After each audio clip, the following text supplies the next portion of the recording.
네, 김법성입니다. 정현학생 글 첨삭하겠습니다. 2015년도 성균관대 1교시 문제죠. 요 주제는 자주 나오는 문제입니다. 제가 이번 주에 그 대치동 수업하면서 학생들한테도 이 문제 쓰게 시켰는데요. 그 해설지 작성하면서 정현학생 글 넣어서 이렇게 작성했으니까 해설지에 보낸 학생 답안 분석을 보시면 정현학생 글에 대한 어떤 첨삭이 들어 있습니다. 어떻게 할까 하다가 오늘 이제 간략하게 처음 자신이 쓴 글에 대한 어떤 평가를 좀 간략하게라도 이렇게 컴퓨터상에서 보는 게 좀 좋을 것 같아서 컴퓨터상으로 첨삭을 했고요. 제가 첨삭하는 방식은 이렇게 컴퓨터상에서 첨삭할 수도 있고요. 전자칠판을 이렇게 띄워놓고 제가 화면상에서 나오면서 이렇게 첨삭할 수도 있고 페이퍼로 이렇게 워드로 첨삭할 수도 있습니다. 첨삭하는 방법은 그때그때마다 조금 다르고요. 이 글을 예를 들어 첨삭하는 내용이 상당히 길어질 것 같을 때는 강의식으로 첨삭을 합니다. 그때는 한 30분 넘어갈 때는 그렇게 첨삭을 하고요. 어떤 식으로든 큰 도움이 될 수 있도록 할 예정이니까 질문할 거 있거나 하면 항상 이렇게 질문을 하면 될 것 같습니다. 일단 정현학생 글이 가지고 있는 어떤 특징이라든지 이런 것들을 좀 간략히 언급하죠. 일단 글을 많이 안 써본 것 같아요. 그리고 확실하지는 않지만 약간 이제 이 글을 쓸 때 이제 어떤 식으로 틀을 잡아야 될지 방향에 대해서 이렇게 잘 못 잡아서 혹시 학교 측 해설을 살짝 참고한 것 같은 느낌이 나기도 합니다. 왜 그러냐면 이제 글이 앞뒤가 조금 안 맞는 부분들이 조금 있어서 그래서 그런 부분은 조금 아쉽고요. 그래서 일단 글을 보면 일단 논술은 논제가 질문이고요. 이 질문에 대해서 기본적으로 정확하게 어떤 답을 하는 게 논술의 가장 기본입니다. 그래서 제가 볼 때 논술에서 요구하는 질문과 그 질문에 답하는 어떤 기본적인 능력은 잡혀 있고 아쉬운 부분은 이제 독해를 할 때 중요한 개념을 조금 놓치는 거. 대학에서 이렇게 어떤 학생의 글을 평가할 때 1차적으로 보는 가장 중요한 부분들이 뭐냐면 중요한 키워드입니다. 절대로 중요한 키워드는 빼먹으면 안 됩니다. 그래서 가급적이면 키워드는 적극적으로 제시문 안에서 찾아서 글을 쓰는 게 좋겠습니다.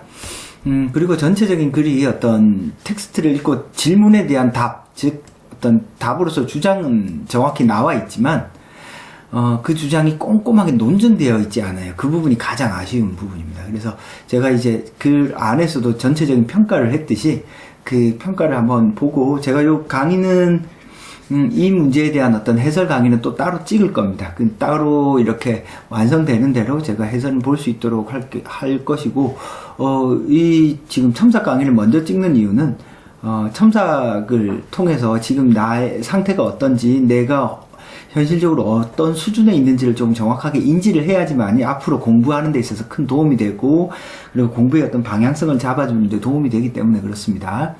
자, 일단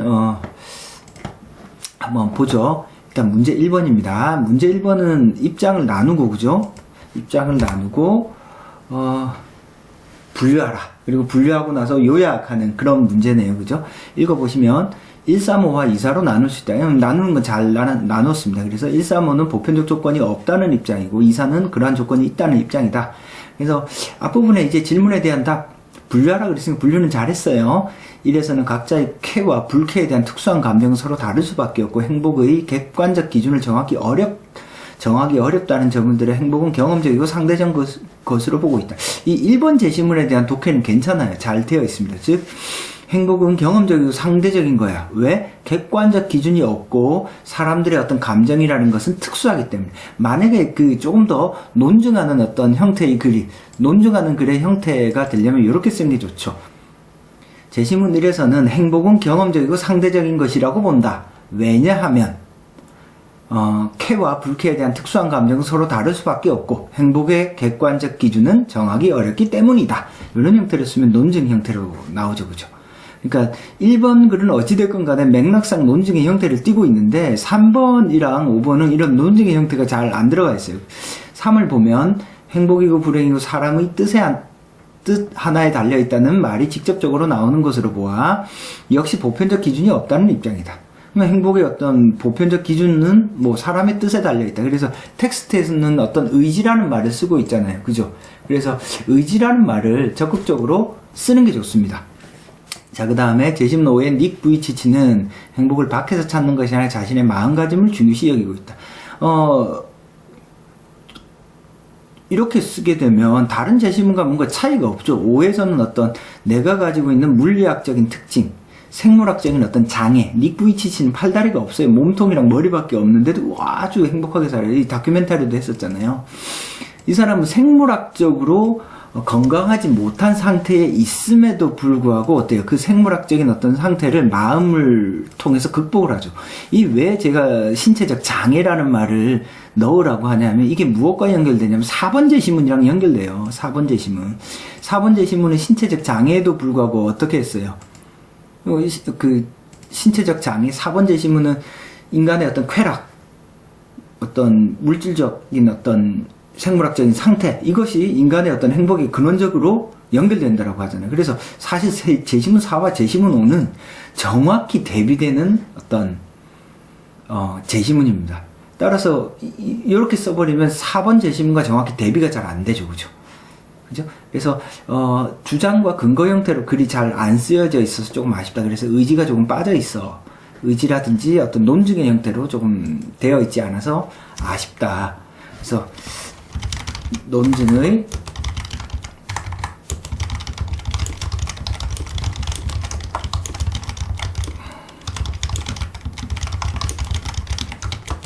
알겠죠? 무슨 말인지. 글은 항상 그래서 논증의 형태로 쓴다라는 생각을 하시는 게 좋습니다. 자, 그 다음에 2사 볼까요? 2사. 2에서는 행복을 최고선이라고 생각한다. 모든 사람들의 행복한 삶이 무엇인지에 대해서 각기 다르게 생각하지만 진정으로 행복한 삶은 이성적 기능을 가장 잘 발휘하는 상태라고 본다. 보편적 기준으로 이성적 기능을 설정한 것이다. 이게 지금 어때요? 요약을 하더라도 주제와 관련해서 요약해야 돼요. 뒷부분에 보면 제가 학교 측 해설을 써놨는데 주제와 관련해서 제시문이 요약되어 있는지를 본다라는 말이 들어있어요. 그래서 글을 쓸 때 주제가 뭐예요? 행복에 관한 보편적 조건을 물었잖아요. 행복에 대한 어떤 보편적 조건으로서 어떤 이성의 적극적인 활용. 그죠? 왜 그러면 이성의 적극적인 활용이 필요한가? 이성을 적극적으로 활용할 때 우리는 최고선에 도달할 수 있기 때문에. 근데 이 최고선, 이성의 기능, 보편적 기준 이런 것들이 논리적으로 연결되어 있지 않고 병렬적으로 나열되어 있어서 이 학생이 제시문 2의 의도를 정확히 이해했나, 즉 2의 아리스토텔레스의 어떤 생각을 이해했는지 안 했는지 사실 채점자로 하여금 판단이 잘 안 서게 글이 쓰여져 있습니다. 그런 부분이 조금 아쉽다. 그래서 항상 논증의 형태로 쓰라고 하는 것은 뭐냐면 뭐라고 말한다, 그 이유는 무엇이다, 이런 형태로 쓰라는 뜻입니다.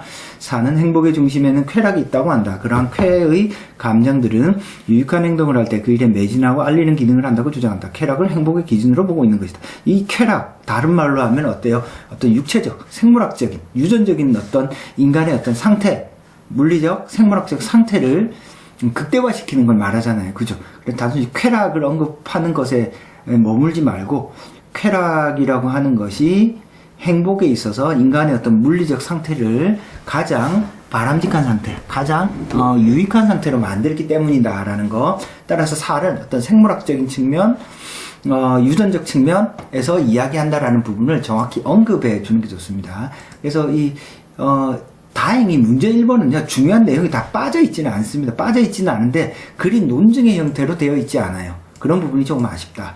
그래서 제가 점수를 B뿔 줬어요. 틀린 부분은 없어요, 1차적으로. 그렇지만 논리적 완결성이 떨어진다.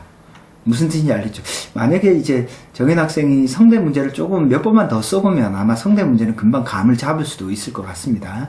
자, 그 다음에, 그리고 성대 문제를 꾸준히 써보면 자신감이 생겨요. 그래서 문제 1에서 아쉬운 부분은, 논증하는 구조로 글을 쓰자. 무엇을 주장한다. 왜냐하면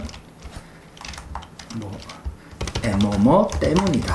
뭐 이런 형태로 글을 쓰려고 노력을 한번 해보세요. 가는 무엇을 주장한다. 왜냐하면 뭐뭐 때문이다. 이런 형태로 글을 쓰려고 노력을 하면 대략적으로 뭔가 글이 좀 늘 것 같다. 자, 그 다음에 2번 봅시다.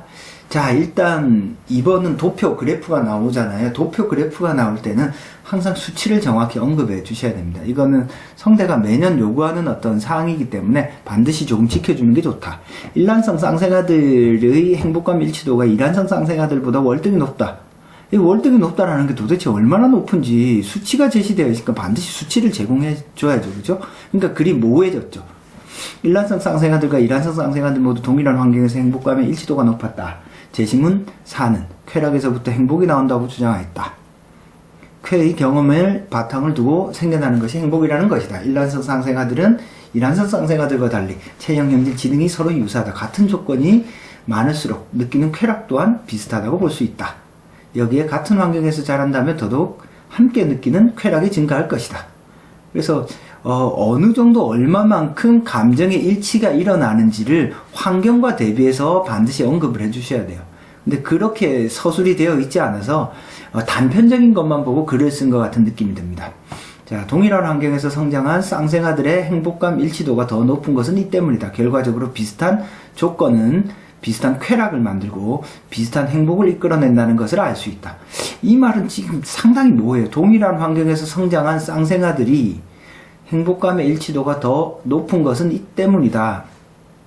동일한 환경에서 성장한 쌍생아들, 이건 정확히 일란성 쌍생아를 말하는 거예요. 이란성 쌍생아를 말하는 거예요. 행복감 일치도가 더 높은 것은 어때요? 그게 유전적인 일치도의 높이보다 그게 크지가 않거든요. 그래서 결과적으로 비슷한 조건은 비슷한 쾌락은 비슷한 행복이 여기서 비슷하다라는 게 환경의 비슷함을 말하는 것 같기도 한데 쌍생아들이라고 했기 때문에 이게 유전적으로 동일한 것을 말하는 건지 헷갈려요, 이게. 그래서 이 글은 전체적으로 제가 B를 줬지만 이거는 사실 잘 준 거고 B나 B-입니다. 조금 더 엄밀하게 이야기하면 보통 B-면 퍼센테이지로 보면 한 35%, 40% 정도 된다고 보시면 됩니다. 중간 정도라는 거죠, 그죠? 자, 그 다음에 그래서 구체적인 수치를 언급을 안 해서 글이 깊이가 없어졌어요. 그리고 비슷하다라는 말이 환경이 비슷한 건지 유전적인 상황이 비슷한 건지 오해의 가능성이 있는 말, 즉 채점자가 학생이 어떤 생각을 했는지 잘 모르겠어요. 모르도록 글을 써놨다는 뜻입니다. 사와 관련성은 어떤 쾌락보다는 유전, 진화의 맥락에서 서술하는 것이 더 좋다. 그러니까 사랑 관련은 쾌락을 쓴다고 해서 틀린 건 아닌데 사실 조금 더 정확하게 이야기하면 인간이라고 하는 것이 어떤 생물학적인 유전적인 요인으로부터 어떤 행복이 결정된다라는 것, 그것이 무엇과 연결되어 있죠? 쾌락과 연결되어 있잖아요. 그래서 그런 부분을 조금 지적해 주는 게 좋다. 그래서 요거는 도표가 나올 때는 항상 구체화해서 수치를 언급하는 것이 필요합니다.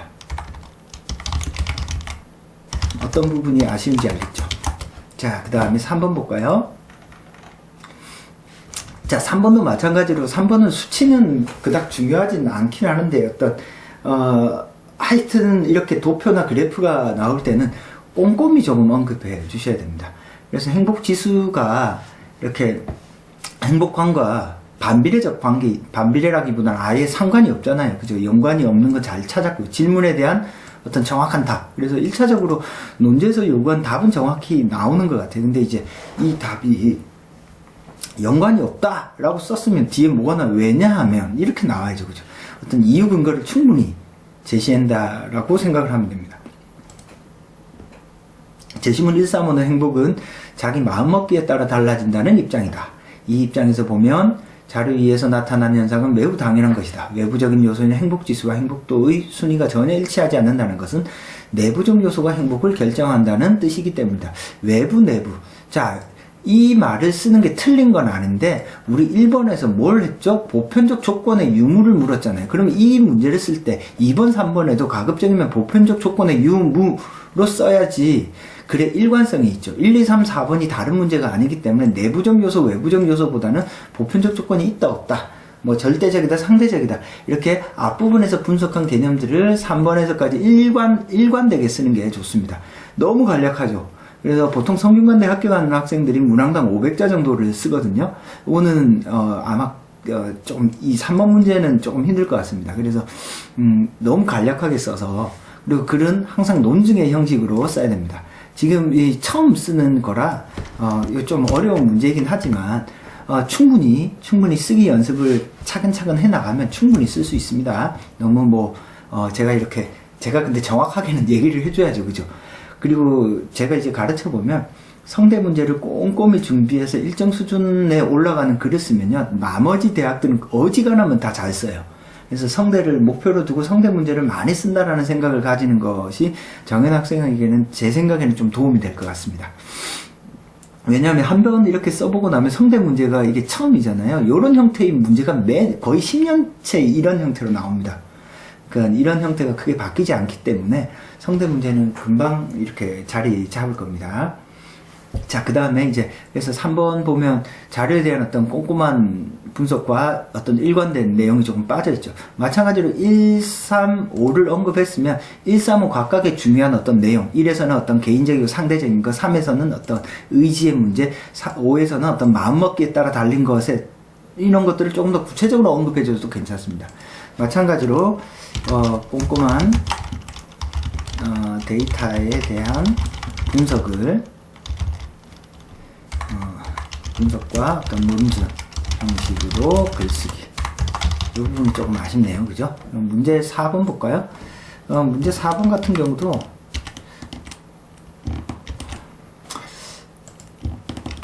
자, 문제 4번 한번 봅시다. 행복의 보편적 조건이 입장에서 두 가지 경우를 선택할 수 있다. 이에 대표적인 주장은 이성적 기능이 발현할 때 행복한 삶을 살 수 있다는 것인데, 행복을 느끼려고 체험기기에 접속하는 것은 이성적 기능과 거리가 멀다 때문에 접속하지. 왜 이성적 기능과 거리가 먼지가 안 나와 있죠? 왜 멀죠? 아니, 그 속에 들어가는 것은 어때? 자극에 그냥 수동적으로 따라갈 뿐이죠. 내 스스로의 어떤 정신적인 활동을 하는 게 아니잖아요. 체험기기에 들어가는 순간 내 이성적인 어떤 활동을, 내 정신작용을 못 하잖아요. 그런 부분을 정확히 이야기를 해주셔야 됩니다. 사는 쾌락에서 행복이 나온다고 주장한다. 체험기기에 접속함으로써 쾌락을 느낄 수 있으므로 접속해야 한다고 결정할 수 있다. 자, 쾌락에서 행복이 나온다. 이 말은 뭐냐면, 쾌락 그 자체가 중요한 것이 아니라 쾌락이라고 하는 것이 인간의 어떤 특정한 생물학적 조건으로 이해하기 때문에 그런 겁니다. 따라서 체험기기 안에 들어가면은 물리적 자극에 의해서 내가 어떤 특정한 상태에 놓이잖아요. 그죠? 그런 부분을 정확히 이야기를 해 주셔야 되고, 보편적 기준이 없다는 입장에서 체험기기에 접속하지 않을 것이다. 자신의 마음가짐에 따라 상대적으로 행복이 달라진 입장인데, 체험기기에 접속하는 행위로 행복을 느낄 수 있다는 것은 누구나 행복할 수 있다는 것이므로 그들의 주장과 거리가 멀다. 이건 앞뒤 말이 안 맞습니다. 체험기기에 보편적 기준이 없다는 135의 입장에서는 왜 안 들어가죠? 인간의 행복이라고 하는 것은 마음먹기에 따라 달라지는 거죠. 체험기기에 들어가든 안 들어가든 내가 어떤 마음을 먹고 있느냐에 따라서 행복하냐 행복하지 않냐가 결정됩니다. 체험기기에 들어간다고 하더라도 난 불행해라는 마음을 먹으면 난 불행한 거예요. 그러니까 정확한 이유가 제시되어 있지 않죠. 그래서 출제하는 어떤 의도, 이 체험기기에 들어가진다 들어가지 않는다에 대한 이유 근거가 정확히 제시되어 있지 않아요. 요거는 C입니다. 그래서 어찌됐건 문제 3에서도 이렇게 글을 쓸 때 제시문 1, 3, 5를 정확히 활용해서 쓰는 것이 필요합니다. 그래서 전체적으로 보면 좀 어떤 아쉬운 부분이 조금 있습니다. 아쉬운 부분이 조금 있고, 지금 처음 쓴 것 치고는 요 정도, 지금 처음 쓰는 학생들은 사실 성대 문제가 엄청 어려워요. 근데 처음 쓰는 것 치고는 요 정도 썼으면 잘 쓴 거니까 자신감을 가지시고 이 글을요, 다시 한번 써보세요. 다시 한번 써보면 상당히 많은 도움이 될 겁니다. 고쳐 쓰기를 하셔도 좋고, 교재 안에 실려있는 어떤 참고 답안을 옮겨서 써도 괜찮습니다. 알겠죠? 무슨 뜻인지. 그러고 나면 뭔가 글쓰기에 조금 더 자신감이 붙을 것 같습니다. 정현 학생 뭐 첨삭이라든지 이런 부분들은 제가 강의를 개별적으로 이렇게 보내주든, 아니면 보통 첨삭 게시판에 올리면 첨삭 게시판에 첨부를 합니다. 그래서 첨삭 게시판에 볼 수 있도록 하는데, 최근에는 제가 학생들한테 이제 유튜브로 많이 해서 링크를 많이 보내줘요. 그 주소를 알고 있는 학생만 볼 수 있거든요. 그래서 다양한 방식으로 필요한 어떤 강의가 있을 때마다 문자나 메일로 보내드릴 테니까 그거 참고해서 차근차근 따라오면 남은 기간 동안에 원하는 대학 꼭 갈 수 있을 겁니다. 너무 걱정 마시고 자신감 가지고 공부를 하시면 되겠습니다. 첨삭은 여기서 마치도록 하겠습니다. 감사합니다.